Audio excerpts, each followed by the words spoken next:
Hello, Henry, and everyone else that watches these. Welcome to After Campfire. My name is Sam Rubenstein, and I am bald like a baby's bottom on my face, and I don't like it. This is my first time in about 2.5 months not having a beard, um, and it's weird.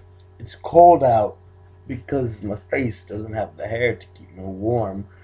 But I shaved everything off because it's November 1st. It's No Shave November. Look out, world! Here comes Sam. Um, which means nothing to you, Henry, because you don't grow beard. You do not do that. But whatever. So I'm going to start off by answering my own question, as one should. Wait, no. First off, I'm going to start off with the fact. Way to go hitting that table, you silly little man-child. If you haven't seen that video where Henry hits himself really hard, it makes me laugh every time I watch the video. But go back and watch it, and you can understand the questions that I'm asking and answering. Starting with the first part. To answer my own question, like I said, I didn't go to college for the first few years of my college experience. I went to a community college. It's different, but it's kind of a college.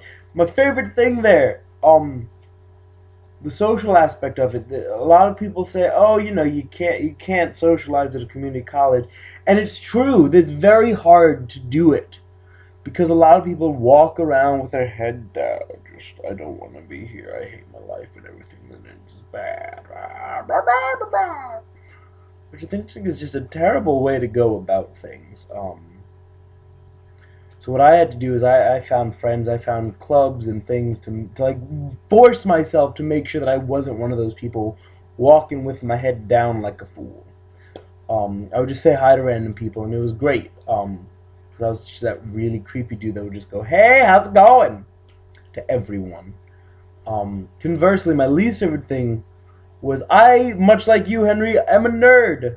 I like to learn things. I come to school to learn. And when you're not in like a high learning environment where people are trying to learn, it hurts me a bit. Like I was in a history class once, and we took a test.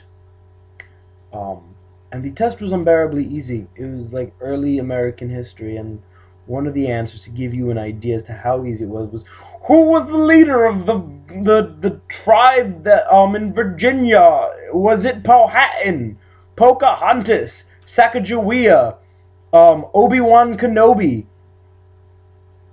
And I got 100 on that test. The guy in front of me got 46, and he was so upset because he was trying to get off academic probation, which first off makes me wonder. I did not know you could get onto academic probation at a school like a community college. Secondly, what are you doing? Like, if this isn't for you, then this isn't for you. Please, just trying to learn. So that was my least favorite, is like the idea that when you're at a community college, you may be there to learn and do well and exceed, but there are people who aren't really there for that, and it sucks.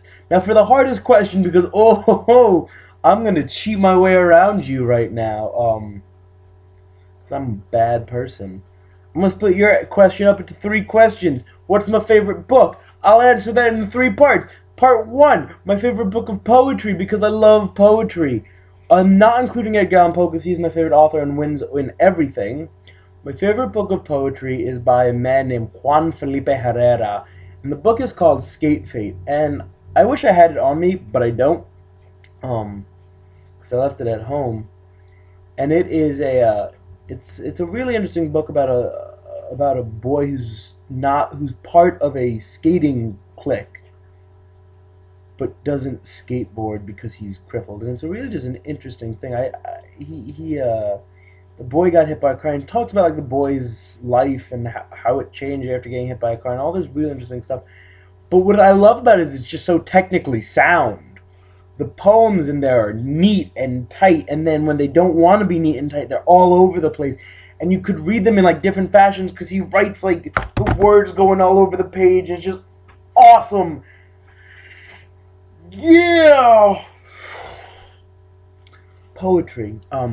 Favorite graphic novel, The Runaways. I made you start reading it this summer. I want your opinion on it. It's not my question, but I do just want your opinion on it. I love the Runaways comic, and graphic novel by Marvel, and I recommend everyone read it. It is awesome, and is one of those things that didn't get as big of a cult following as I think it should have. And I was so hoping that Marvel would make a movie out of it. Like their little 2019 announcement. But they didn't. And now I'm sad. With that said, my favorite book, like book, like novel book ever, and I can read this over and over again, and I have read this over and over again. A Clockwork Orange, which is a book about a boy in a dystopian future, and he is a monster of a person. Like, he just kills, and he's a bad guy. He's a bad dude. It's one of my favorites. I've read it multiple times. The reason why I've read it multiple times is because it's partially in another language that if anyone has read it, they would be like, yeah, I get that. I understand what you're talking about. So you have to read it over and over again to get the language and follow along and understand. Just get new parts of it, small nuances that would just get missed. And that's my response to that. Conversely, I'm reading a lot. I read at least 3 books at a time whenever I read. I got a glow stick. What is going on? There we go. But I'm reading a lot, and I want an opinion, Henry, because I'm currently reading my favorite book. My roommate just came back. Shh. My favorite book, and by that I mean one of my favorite graphic novels. I'm reading my favorite movie in graphic novel, in its original graphic novel form still, V for Vendetta, which brings me to the question, Henry, what's your favorite movie that you could watch like over and over again? Like, I've watched V for Vendetta over and over again. Answer, find out, let me know. This is After Campfire. Bye.